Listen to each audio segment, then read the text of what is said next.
Mettez pause, cherchez vous-même la solution avant de regarder la correction. Bonne vidéo. Oh yeah, faiseur de 2 capis. Let's go! Arithmétique, PGCD, théorème de Bézout et de Gauss, méthode 3, appliquer l'algorithme d'Euclide. Pour l'exercice 49, on nous dit utiliser l'algorithme d'Euclide pour trouver le PGCD des couples suivants.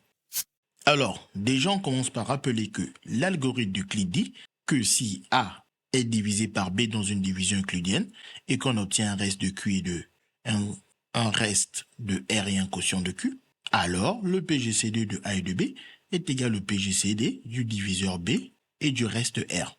On peut réitérer ce procédé, c'est-à-dire que comme le nouveau A c'est B et le nouveau B c'est R, on peut refaire une autre division euclidienne encore. Et on continue la division euclidienne ainsi jusqu'à ce qu'on obtienne un reste qui va être nul. Et le dernier reste qui est non nul, ce sera lui le PGCD. C'est le principe de la descente infinie qui nous assure que comme les restes donnent une suite d'entiers naturels strictement décroissante, par conséquent la suite des restes ne peut pas être infinie, elle est nécessairement finie. Et donc on finit par atteindre le reste 0. Donc, on commence par la question A, on calcule le PGCD de ces deux nombres. En appliquant l'algorithme d'Euclide, on nous demande de faire le plus grand nombre divisé par le plus petit dans une division euclidienne, ce qui nous donne un quotient de 9, mais surtout un reste de 282. Donc c'est plutôt le reste qui nous intéresse. Et l'algorithme d'Euclide nous dit le PGCD de ces deux nombres va être égal au PGCD du diviseur et du reste. Le diviseur étant 517, le reste était 282, on obtient que ce PGCD est donc égal au PGCD de ces deux nombres. Et on peut réitérer le procédé. On refait ensuite, de préférence, le plus grand des deux divisé par le plus petit des deux. Bien évidemment, vous pouvez commencer à faire le plus petit divisé par le plus grand. Ça va juste échanger l'ordre des nombres. Donc, ce qui va juste rajouter une étape supplémentaire. Donc, pour gagner du temps, il vaut mieux commencer par faire directement le plus grand divisé par le plus petit. Donc, on fait la division euclidienne, alors de 512 par 282. Et ce qui nous intéresse, c'est surtout le reste. Le reste est donc 235. On conserve alors le diviseur 282 ainsi que le reste 235. Et on continue comme ça jusqu'à ce qu'on obtienne un reste qui vaut 0. On fait ensuite la division euclidienne du plus grand des deux, 282, divisé par 235 qui va être le reste et qui est forcément plus petit que le diviseur. Car un reste est toujours strictement plus petit qu'un diviseur. Bien évidemment lorsque le diviseur est positif. Sinon, on prend la valeur absolue du diviseur. Et la division euclidienne de 282 par 235 nous donne un reste, cette fois-ci de 47. Le PGCD devient alors le PGCD du diviseur 235 et du reste 47. Et on refait encore une autre division euclidienne. 235 divisé par 47 nous donne un quotient de 5, mais surtout un reste de 0. On a enfin obtenu un reste qui vaut 0. Et l'algorithme d'Euclide nous dit que le PGCD est le dernier reste non nul. Le dernier reste non nul, c'est le 47. Donc le PGCD est le 47. Ensuite, pour la question B, on refait exactement la même chose. De préférence, on divise directement le plus grand par le plus petit, ce qui nous donne alors un reste de 1509. Et on conserve ensuite le diviseur 2012 ainsi que ce reste. Et on refait la division euclidienne du plus grand, c'est-à-dire de notre diviseur, par le reste. Ce qui nous donne un nouveau reste de 503. On conserve le diviseur 1509 avec 503. Puis on refait la division euclidienne du diviseur par le reste, donc le 1509 par 503, et on obtient cette fois-ci un reste de 0. Une fois que le reste vaut 0, l'algorithme d'Euclide nous dit que le PGCD est le dernier reste non nul. Le dernier reste non nul, qui n'est rien d'autre que donc le dernier diviseur 503, et que l'on peut voir ici, dernier reste non nul, 503, et alors notre PGCD. On fait de même pour la dernière question, la C. On prend le plus grand des deux, le 18480, et on le divise par le plus petit des deux, le 8745, on obtient un reste de 990. Le PGCD est alors le même que celui du diviseur 8745 et du reste 990. Et on refait une nouvelle division euclidienne. Le plus grand divisé par le plus petit nous donne cette fois-ci un reste de 825. On conserve alors le diviseur 990 et le reste 825. Et ensuite on recommence On refait la division euclidienne de 990 par 825. On obtient cette fois-ci un reste de 165. On conserve alors le diviseur 825 et ce reste 165. Puis on refait la division euclidienne du plus grand des deux par le plus petit. Et cette fois-ci, on obtient un reste de 0. Donc, le PGCD est le dernier reste non nul, ou le dernier nombre par lequel nous avons alors divisé, à savoir 165. Pour l'exercice 50, on nous dit, les entiers suivants sont-ils premiers entre eux? On nous rappelle que A et B sont premiers entre eux si et seulement si leur PGCD vaut 1. Nous allons alors calculer leur PGCD à l'aide de l'algorithme d'Euclide. Si leur PGCD vaut 1, on conclut alors que les deux nombres sont premiers entre eux. Si leur PGCD ne vaut pas 1, on conclura alors que les deux nombres ne sont pas premiers entre eux. On commence par la question A. Donc pour calculer le PGCD, on a dit qu'on prend le plus grand des deux de préférence, même si vous pouvez commencer par le plus petit, mais vaut mieux commencer par prendre le plus grand et le diviser directement par le plus petit. Ça nous enlève une étape de calcul. Donc le plus grand des deux divisé par le plus petit nous donne un reste de 786. Le PGCD va donc être égal au PGCD du diviseur, c'est-à-dire le plus petit de nos deux nombres, et du reste. Et une fois qu'on est là, on refait encore l'algorithme d'Euclide. Le plus grand des deux divisé par le plus petit nous donne un nouveau reste, et le PGCD est égal au PGCD du diviseur par ce reste. Et on reprend le plus grand des deux, on le divise par le plus petit, jusqu'à obtenir un reste qui est nul. Une fois qu'on obtient un reste qui est nul, le PGCD est le dernier reste non nul, ou le dernier diviseur, à savoir 131. On n'a plus qu'à comparer ce PGCD à 1. Et comme ce PGCD 131 est différent de 1, les nombres 4847 et 5633 ne sont pas premiers entre eux. On refait exactement la même chose pour la question B. On prend le plus grand des deux de préférence dès le départ pour le diviser par le plus petit des deux. On obtient un reste. Tant que ce reste est non nul, on refait le même procédé. On va conserver le diviseur ainsi que ce reste et calculer le PGCD des deux. On obtient un nouveau reste, on regarde si oui ou non il vaut 0. S'il ne vaut pas 0, on refait le procédé. On reprend le diviseur et le nouveau reste et on calcule leur PGCD en faisant la division euclidienne du plus grand des deux par le plus petit des deux. Le reste étant non nul, le PGCD va être alors celui du diviseur et du nouveau reste. Et on refait ensuite la division euclidienne. Tant que le reste ne vaut pas 1, on continue les divisions euclidiennes. On conserve le diviseur et le reste, on calcule leur PGCD. Et au moment où on a une division euclidienne qui nous donne un reste qui vaut 0, le PGCD a alors le dernier reste qui était non nul, ou le dernier diviseur qui a donné ce reste de 0. Ici, il s'agit de 1. Et comme le PGCD de nos deux nombres vaut 1, cela prouve que les nombres 5617 et 813 sont premiers entre eux. Pour l'exercice 51, on nous dit soit A et B deux entiers naturels non nuls tels que leur PGCD vaut 7. La dernière division de reste nul étant écrite, les quotients successifs de l'algorithme d'Euclide sont 3, 1, 1, 3. Quelles sont les valeurs de A et de B? Donc, on a bien compris qu'il faut appliquer l'algorithme d'Euclide. On suppose par exemple que A est strictement plus grand que B. Comme ça, on fait directement la division du plus grand par le plus petit. On obtient alors un premier reste que l'on ne connaît pas, qu'on va appeler R1. Et on nous a dit que le quotient, c'est 3. Et on sait que d'après l'algorithme d'Euclide, le PGCD de A et de B va donc être égal au PGCD du diviseur B et de ce reste R1. Et on reprend l'algorithme d'Euclide en faisant B qui est plus grand que R1, parce que R1 est un reste dans la division par B. Et on fait B divisé par ce reste R1 pour obtenir un nouveau reste R2. Et on nous dit que le quotient, il vaut 1. Et ensuite, d'après l'algorithme d'Euclide, on sait que le PGCD va donc être égal à le PGCD du diviseur R1 par ce nouveau reste R2. Et bien évidemment, R1 est strictement plus grand que R2, car R2 est un reste dans la division euclidienne par R1. Et ensuite, on reprend. Le diviseur R1 est divisé par ce nouveau reste R2, qui nous donne alors un nouveau reste R3. Et on met à chaque fois, bien évidemment, les quotients. 1 pour cette division et 1 pour cette division.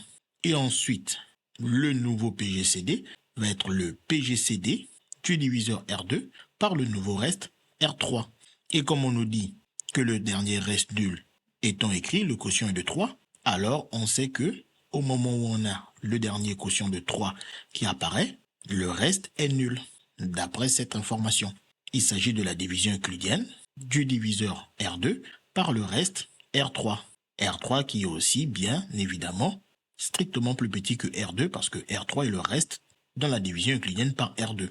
Et on nous a dit que le PGCD, il vaut 7. Donc en faisant l'algorithme d'Euclide, on arrive à un PGCD de 7. Une fois qu'on a écrit toutes nos divisions euclidiennes successives avec nos égalités de PGCD, on sait que le PGCD est le dernier reste non nul.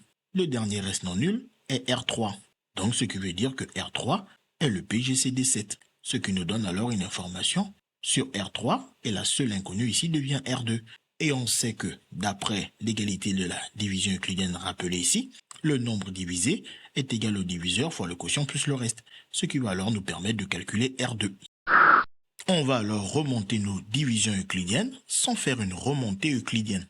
Dans cette égalité, on a déjà compris que R3 étant égal à 7, en remplaçant R3 par 7, nos divisions euclidiennes, c'est donc R2 divisé par 7 donne 0 plus 3. Et on utilise cette égalité pour dire que R2 est donc égal au diviseur fois le quotient plus le reste.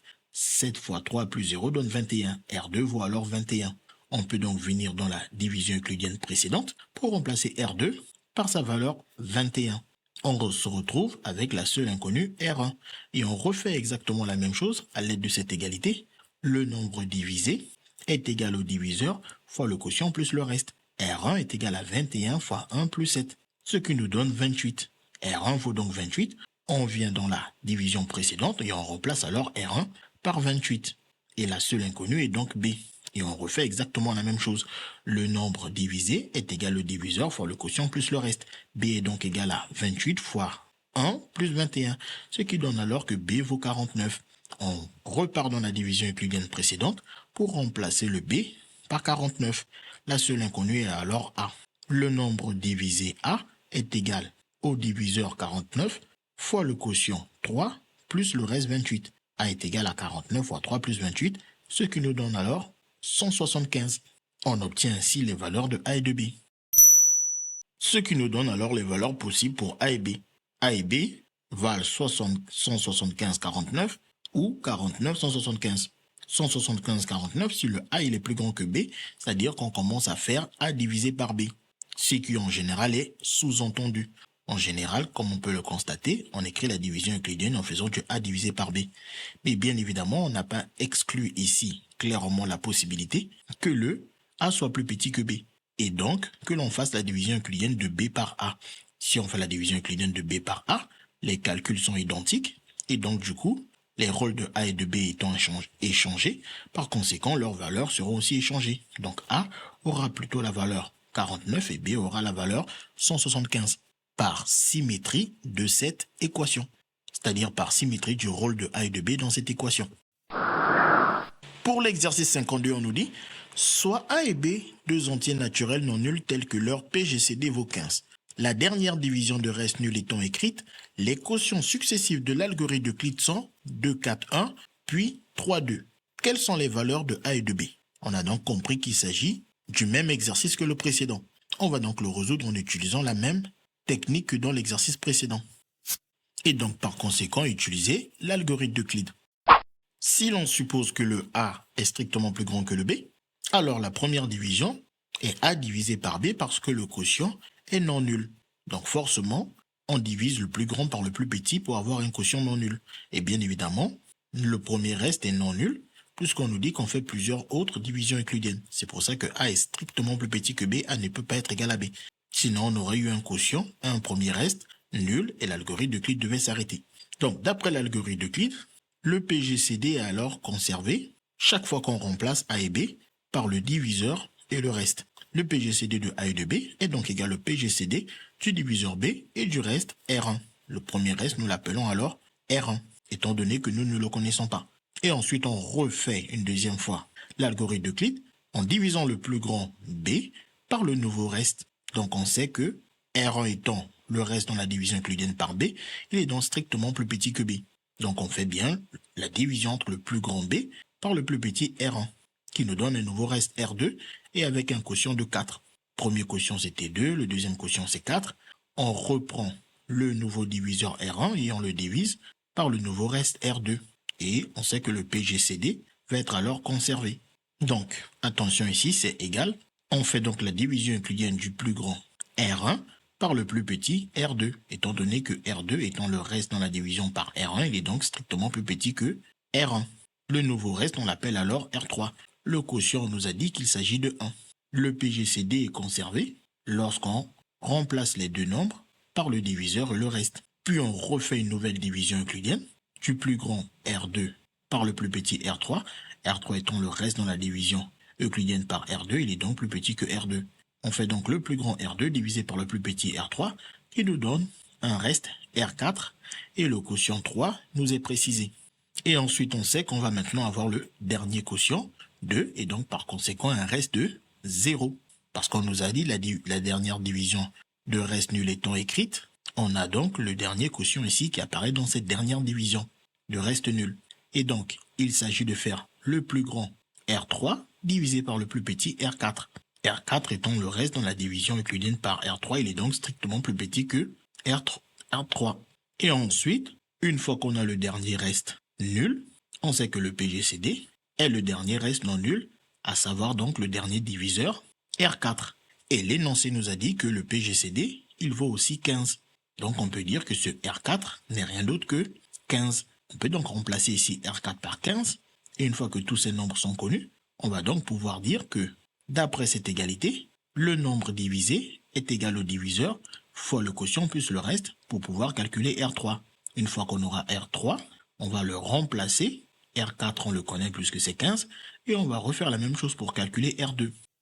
On va donc ainsi remonter l'algorithme d'Euclide sans faire une remontée euclidienne. Donc on commence ici, R4 étant le dernier reste non nul, il vaut le PGCD, on remplace alors R4 par le PGCD 15. Et ensuite on peut dire que R3, donc c'est 15 fois 2 plus 0, ce qui donne alors que R3 vaut 30. Une fois qu'on a R3 et R4, on vient ici, on remplace R4 par sa valeur 15 et R3 par sa valeur 30. Puis on sait que R2 va donc être 30 fois 3 plus 15, ce qui nous donne 105. Une fois qu'on a R2 et R3, on vient ici et on les remplace. R2 est remplacé par 105 et R3 par 30. Puis on refait le même calcul, R1 est égal à 105 fois 1 plus 30, ce qui donne 135. Une fois qu'on a R1 et R2, on n'a plus qu'à les remplacer par leur valeur. R1 est remplacé par sa valeur 135, R2 par sa valeur 105, et donc B est égal à 135 fois 4 plus 105. Ce qui donne B égale à 645. Et ensuite, une fois qu'on a les valeurs de B et de R1, B 645, R1 135, on les remplace alors. On remplace B par sa valeur 635 et R1 par sa valeur 135. Et ensuite, on calcule A qui est donc égal à 645 fois 2 plus 135. Donc bien évidemment, ça vient de cette égalité. Le nombre A divisé est égal au diviseur B fois le quotient Q plus le reste R. A est donc égal à le nombre divisé est donc égal au diviseur 645 fois le quotient 2 plus le reste 135, ce qui donne A égale à 1425. On obtient ainsi les valeurs de A et de B dans le cas où A est strictement plus grand que B. On n'a plus qu'à dire que le couple A et B est donc le couple 1425-645. Mais comme aucune information dans l'énoncé ne nous permet d'être sûr et certain que le A est forcément plus grand que le B, on peut envisager la possibilité que le A soit plus petit que le B. Et donc, dans ce cas, les calculs seront faits exactement de la même manière. Sauf que, au lieu d'avoir A ici, on aura B ici et A de là. Et donc, par conséquent, en échangeant le rôle de A et de B, ou les places de A et de B, par conséquent, A et B aussi échangeront leurs valeurs. A prendra alors la valeur 645 et B prendra la valeur 1425. En effet, le rôle de A et de B sont symétriques dans notre équation d'inconnu A et de B, ce qui nous donne alors ces deux couples de solutions. Pour le dernier exercice de cette série, le 53, on nous dit si on divise 4294 et 3521 par un même entier positif, on obtient respectivement comme reste 10 et 11. Quel est ce diviseur? Donc, soit B, ce diviseur. On nous dit que 4294 divisé par B nous donne un reste de 10 et un quotient que l'on ne connaît pas, qu'on appelle alors Q. Ce qui nous permet donc d'écrire l'égalité de la division euclidienne, à savoir que 4294 est donc égal à B, Q plus 10, avec le reste 10, compris entre 0 inclus, et B exclu, c'est-à-dire que 10 est strictement plus petit que B. Donc on sait au moins que le B qu'on cherche est strictement plus grand que 10. Et du coup, on regroupe les deux nombres qu'on connaît en faisant passer le plus 10 de l'autre côté. 4294 moins 10 nous laisse alors 4284, qui est donc égal à B fois Q. On fait la même chose avec l'autre nombre. 3521 divisé par B nous donne un reste de 11 et un quotient qu'on ne connaît pas, qu'on appelle alors Q'. Puis l'égalité de la division euclidienne nous dit que le 3521 est donc égal à B fois Q' plus 11. Puis on fait passer le 11 de l'autre côté. 3521 moins 11 nous donne 3510, égal donc à B fois Q', avec le B qui vérifie la condition que 0 est inférieur ou égal à 11, mais 11 est strictement plus petit que B. Donc on sait que le B que nous cherchons est strictement plus grand que 11. Et comme B divise alors ces deux nombres, on peut donc dire que B va diviser le PGCD de ces deux nombres, car tout diviseur de deux nombres divise leur PGCD. Il ne nous reste plus qu'à trouver le PGCD de ces deux nombres en réutilisant notre algorithme d'Euclide. Le PGCD de ces deux nombres s'obtient en faisant de préférence directement le plus grand des deux divisé par le plus petit de deux. On obtient un reste, puis on dit que le PGCD de ces deux nombres est égal au PGCD du diviseur des deux et du reste obtenu. Et on réitère le procédé. Donc on refait une deuxième fois l'algorithme d'Euclide. On continue plutôt l'algorithme d'Euclide en refaisant cette même égalité une deuxième fois, ce qui nous donne alors que le plus grand des deux divisé par le plus petit nous fait apparaître un reste, puis on conserve le diviseur et le plus petit des deux, qui a donc le même PGCD que les deux nombres d'avant. Puis on reprend le plus grand des deux divisé par le plus petit des deux, on obtient un nouveau reste, puis on dit que le PGCD est égal au PGCD du diviseur de ce reste. Et on continue ainsi de suite tant que le reste est non nul. À un moment donné, on arrive à un reste qui vaut 0. Et on sait que d'après l'algorithme d'Euclide, le PGCD est le dernier reste non nul, c'est-à-dire le dernier diviseur qui a permis d'avoir un reste nul. Ce dernier reste non nul est 18, donc le PGCD de nos deux nombres est 18. Donc comme B divise le PGCD, qui vaut 18, B divise alors 18. On nous a dit que ce même diviseur est un entier positif. On va donc regarder les diviseurs positifs de 18 qui sont 1, 2, 3, 6, 9, 18. Donc B est parmi ces diviseurs positifs de 18. De plus, on sait que B est strictement plus grand que 11, donc on cherche parmi eux quel est le diviseur qui est plus grand que 11. Nous n'en avons qu'un seul, c'est le 18. Donc B n'est rien d'autre que le 18, c'est-à-dire le PGCD de nos deux nombres de départ. J'espère que vous avez compris. Mais oui, c'est clair. CQFD, ce qu'il fallait découvrir. Les mathématiques, ce n'est pas juste la mémorisation de l'application de cours. Ça nous aide à comprendre